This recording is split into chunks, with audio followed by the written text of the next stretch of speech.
Assalamualaikum, selamat pagi. Waalaikumsalam, dengan siapa ya? Nama saya Amah, Bu. Oh iya, Amah. Tinggal di mana sekarang? Saya sekarang tinggal di Banjarmasin, Bu. Oh, begitu. Sekarang sedang sekolah ya kegiatan sehari-harinya? Iya, Bu. Saya sekarang sedang sekolah, Bu, di salah satu SMA di Banjarmasin.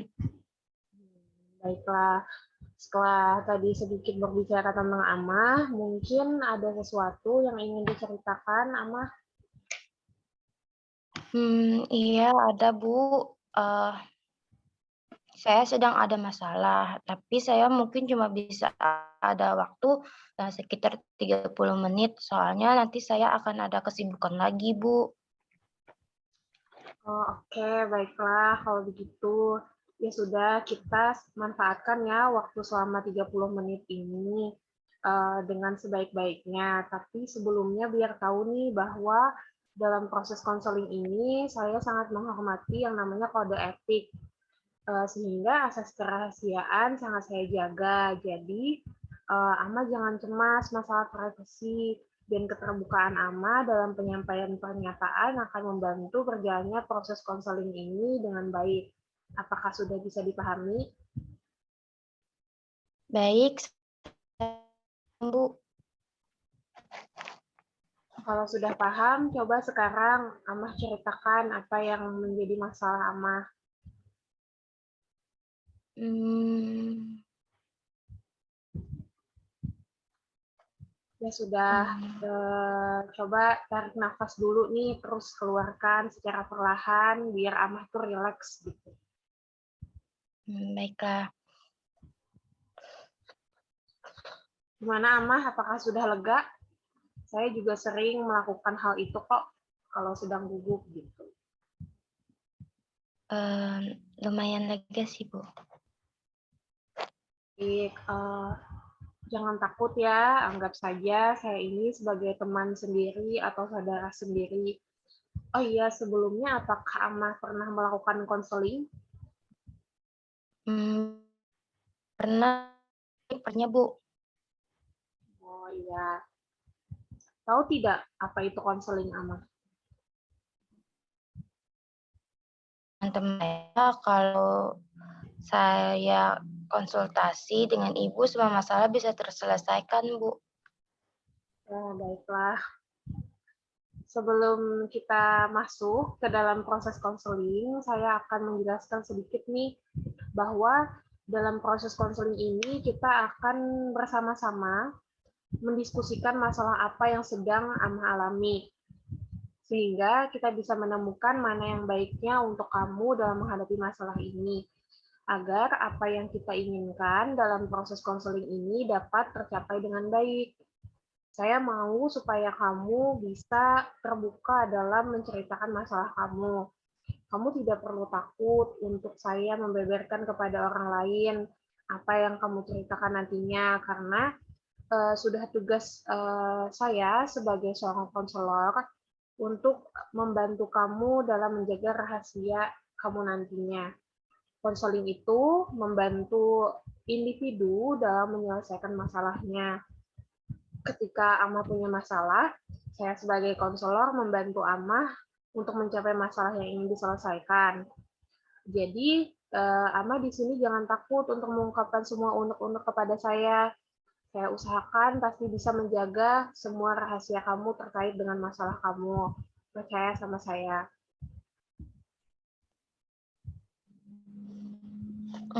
Baik, Bu. Saya sudah mengerti sekarang. Tapi saya juga pernah dengar tentang konseling Islami, Bu. Nah, itu maksudnya seperti apa ya, Bu? Oh iya, konseling Islami itu dia berupaya membantu individu belajar mengembangkan fitrah dan iman dengan cara memberdayakan fitrah-fitrah jasmani, rohani, nafsiyah, dan iman, mempelajari dan melaksanakan tuntunan Allah dan Rasul-Nya agar fitrah-fitrah yang ada pada individu berkembang dan berfungsi dengan baik dan benar. Gitu. Oh, begitu ya, Bu. Kalau perbedaannya sendiri antara BK dan BKI itu apa, Bu? Saya penasaran, Bu. Ya, bagus sekali ya pertanyaan Amah. Jadi BK atau bimbingan konseling itu lebih bersifat umum gitu, menyasar kepada siswa dalam rangka menemukan pribadi, merancang masa depan, serta mengenal lingkungannya. Nah, sementara BKI atau bimbingan konseling Islami ini lebih bersifatnya khusus gitu. Bimbingan konseling Islam terpusat pada 3 hal, yakni keselamatan, ketundukan, dan kedamaian. Oh, begitu ya, Bu. Baik, Bu, terima kasih penjelasannya. Saya sudah paham sekarang. Kalau Amah sudah mengerti, coba sekarang ceritakan apa masalah yang Amah hadapi saat ini. Entahlah, Bu, saya merasa sangat bingung dan sedih. Nah, saya memahami apa yang kamu rasakan. Namun, apakah perasaan tidak enak yang saat ini kamu alami yang mengganggu perasaanmu itu bisa dibicarakan bersama dengan saya? Iya, Bu, saya rasa bisa. Bisakah Amah jelaskan?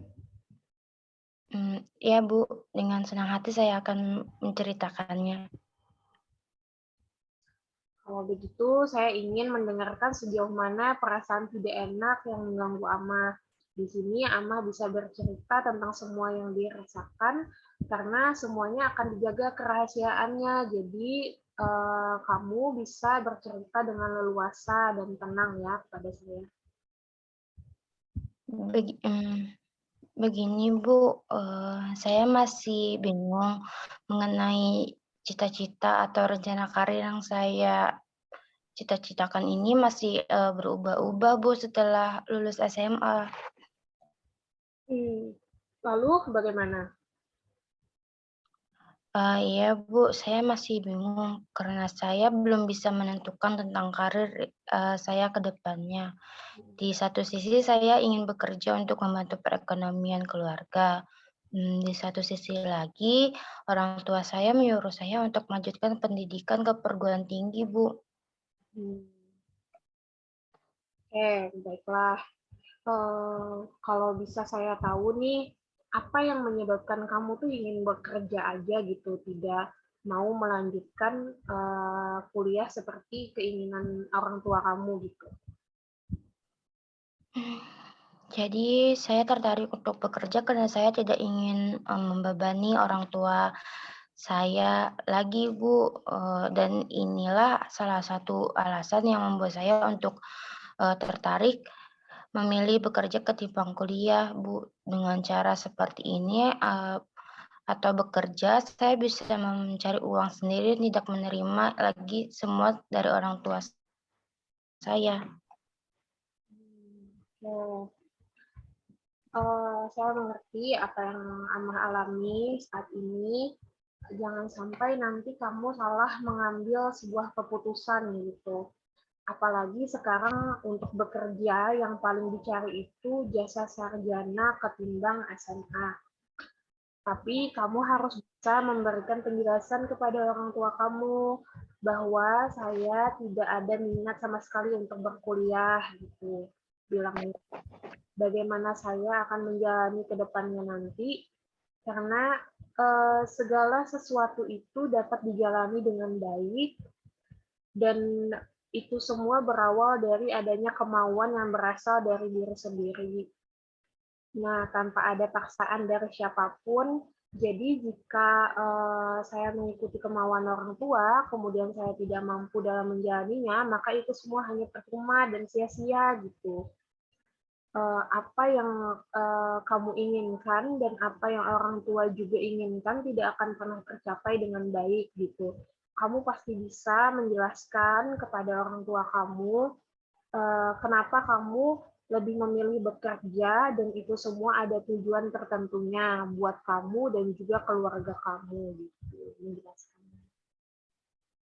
Iya, Bu, saya akan berusaha memberikan penjelasan kepada orang tua saya. Tapi saya takut nanti orang tua saya tidak mau menerima alasan saya. Ya. Saya yakin kamu pasti bisa memberikan penjelasan kepada orang tua kamu. Kamu juga harus yakin kepada diri kamu sendiri kalau kamu pasti bisa gitu. Baik, Bu, semoga saya bisa memberikan penjelasan kepada orang tua saya. Selain itu, saya juga bingung, Bu. Nantinya jika saya bekerja, saya mau bekerja. Soalnya saya lulusan SMA tidak memiliki banyak keahlian. Ini juga mungkin yang dikhawatirkan orang tua saya, Bu. Oh, ya, sebenarnya banyak sekali referensi karir ke depannya untuk lulusan SMA. Kalau saya berikan sedikit contoh ya, bisa menjadi mungkin customer service itu tuh merupakan salah satu pekerjaan yang paling banyak diminati lulusan SMA saat ini. Meskipun sebagian besar perusahaan cenderung mempekerjakan perempuan, sejumlah perusahaan juga eh, memberi peluang yang sama gitu kepada laki-laki. Lalu misalnya ada juga kalau kamu mempunyai bakat dalam menulis gitu, kamu bisa menjadi penulis meskipun tingkat persaingannya mungkin cukup tinggi. Selama kamu memiliki kemampuan dalam merangkai kata menjadi bahasan menarik, kamu akan mendapatkan peluang bagus. Nah, belum lagi saat ini tersedia banyak media online yang menawarkan pekerjaan sebagai penulis gitu, penulis lepas. Nah, selain mendapatkan penghasilan, maka bekerja sebagai penulis juga bisa menambah wawasan kamu. Pekerjaan ini juga sangat fleksibel gitu, artinya kamu masih bisa melakukan kegiatan lain di samping termasuk bekerja bisa sambil kuliah gitu.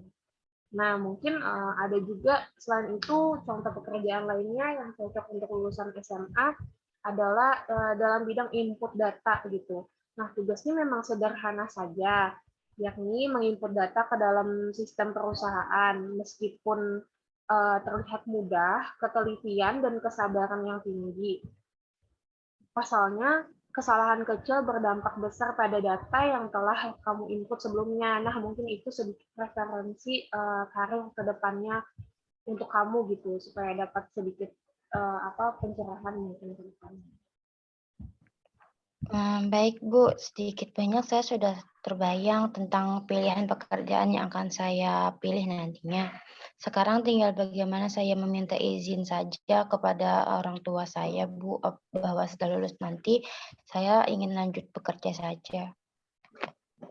Ya, jadi kamu merasa takut ya orang tua kamu marah sama kamu ketika memberikan penjelasan kepada mereka bahwa sebenarnya kamu tuh mau lanjut bekerja saja gitu ya, tidak mau kuliah gitu. Iya, Bu, seperti itulah kira-kiranya. Ya, terkadang memang kita itu merasa takut dalam melakukan sesuatu, walaupun itu benar sesuai dengan kenyataan. Tetapi bagaimanapun juga, kamu harus bisa mengalahkan perasaan takut kamu tersebut yang terus menghantui kamu. Kamu harus mencoba, tapi saya yakin kamu pasti bisa. Iya, Bu, saya akan berusaha untuk terus-menerus mencoba sampai orang tua saya bisa menerimanya dengan baik. Bagus sekali Amah sudah memahami masalah yang Amah alami ya, yaitu bagaimana menjelaskan perasaan kamu yang ingin bekerja setelah lulus SMA kepada orang tua tanpa rasa takut ya. Iya, Bu, saya sangat ingin sekali bekerja dan membantu kedua orang tua saya. Bagus sekali keinginan Amah. Saya sangat senang sekali mendengarnya. Lalu, apakah Amah sudah punya cara nih untuk mengatasi masalah tersebut? Saya masih bingung, Bu. Apa yang membuat Amah masih merasa bingung? Eee, saya takut marahi, Bu. Nah, silahkan kamu coba dulu melakukan yang terbaik, komunikasikan di waktu saat orang tua kamu tuh sedang santai gitu. Nah, dengan nada bicara yang lemah lembut dan usahakan memilih kata-kata yang tidak membuat orang tua kamu sedih. Nah, sebelum itu mungkin alangkah lebih baiknya kamu tuh sholat istikharah dulu gitu agar kamu mendapatkan keyakinan di hati atas pilihan yang sudah kamu pilih. Baik, Bu, saya mengerti. Dicoba dulu ya, dikomunikasikan dengan cara yang demikian kepada orang tua kamu. Setelah itu silahkan temui saya lagi untuk diskusi. Baik, saya akan berusaha melakukan yang terbaik, Bu, agar saya mendapatkan izin dari orang tua saya untuk bekerja setelah lulus SMA. Baiklah, apa kira-kira rencanamu sementara sebagai pegangan untuk tindakan selanjutnya?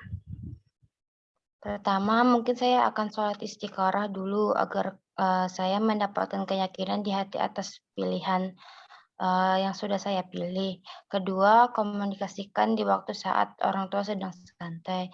Dan ketiga, dengan nada bicara yang lemah lembut dan usahakan memilih kata-kata yang tidak membuat orang tua saya sedih, Bu.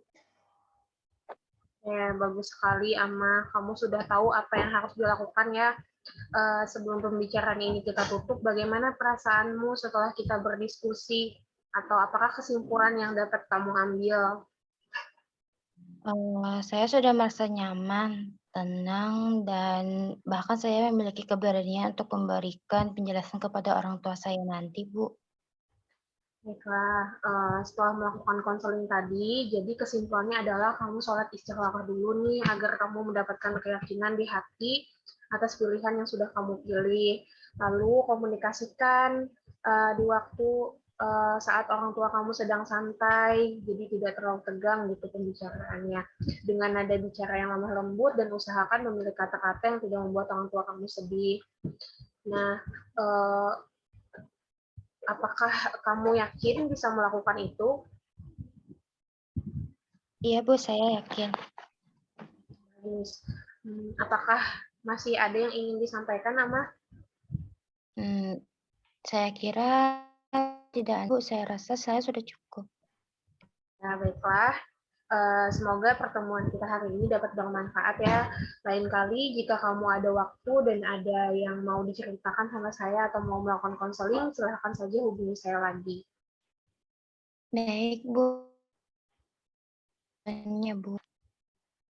Bagaimana kalau kita tutup konseling ini dan saya mengucapkan terima kasih atas kesediaan Amah ya. Baik, terima kasih kembali.